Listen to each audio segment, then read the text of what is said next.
But here I am, I'm going to have my 30th operation. First 29, piece of cake.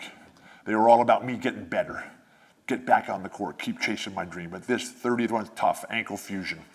Take a big electric saw, cut all the ends of the bones off in your foot and ankle. Take this big, massive bleeding ball of bone, push it all together, put 2 big plates on either side, and go around and bolt it together with a power drill. I'm saying, oh my God, my life is over.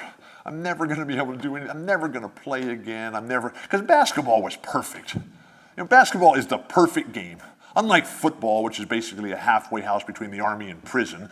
And then baseball, a bunch of out-of-shape guys standing around, scratching themselves, taking steroids, and waiting for the game of life to come to them. No, but basketball, who can play? Who can run? Who's in shape and who really wants this?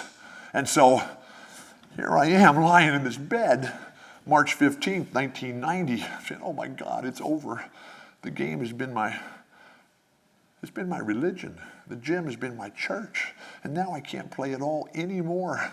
And so all of a sudden, this lightning bolt flash of inspiration sears across the smoking crater that's my mind. And through the tears, it dawns on me right there, the sadness, the loss, the out of control nature of life just spiraling away with another health crisis. And it dawns on me that, hey, I'm 6'11", I got red hair, big nose, freckles, goofy, nerdy looking face, I can't talk with this lifelong speech impediment, and I'm a deadhead, having been to now more than 859 Grateful Dead concerts. Television, the only career possibility for me to choose. And so they looked at me and they said, are you kidding, Walton? Get out of here. We're not putting you on TV. You're going to get up there and start stuttering and spitting all over everybody. You're going to start talking about Jerry Garcia and Bob Dylan and Neil Young. Get out of here. Don't ever come back. I couldn't get a job. Went back to what Coach wouldn't talk to us about all those different steps, about the foundation, about the culture, about the sacrifice, and about the discipline. And that was the final tool, the persistence and the perseverance to get what you want. And so every time they said no, a huge problem in life is that when we think things are going wrong, we just figure that, okay, a couple of minor adjustments on the perimeter. No, that's when you got to come back to your core, as to who you are, what you stand for, what are you doing. So every time I'd take a step back and another step back and another step back, and they keep telling me no, and they keep saying no, and I got nothing. And now I'm at the back of the stage, and I'm going to fall off the cliff with nothing.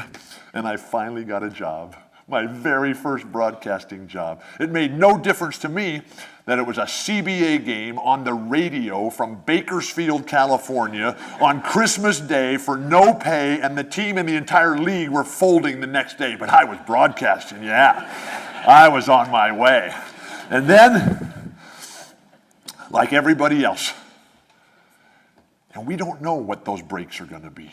We don't know what that helping hand is until afterwards. I got a big break early on.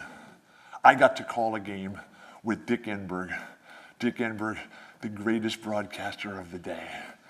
Perfect, flawless, the most like John Wooden of any human being I've ever come across in my life. Dick Enberg could come in here totally unprepared, know nothing about John Preston estate planning, know nothing about anything. He could come in here and talk for 7 or 8 months on end and never make a mistake. Just absolutely flawless. And I'm calling this game with Dick, and I am just terrified, and it is a big game. I mean, I got this fantastic opportunity early on that somebody just said, here, let's give Walton the shot and see what he's got. So I'm out there with Dick, and we're before the game, and I am just sweating profusely. And I am so nervous, and I am so afraid. I'm just telling myself, what am I doing here? This is so wrong. I don't belong here.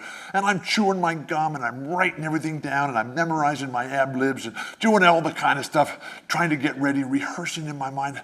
And I look over at Dick as the producer starts his countdown, 10, 9. And Dick's having the time of his life. He's sitting in his stool. He's waving to all the pretty ladies in the crowd.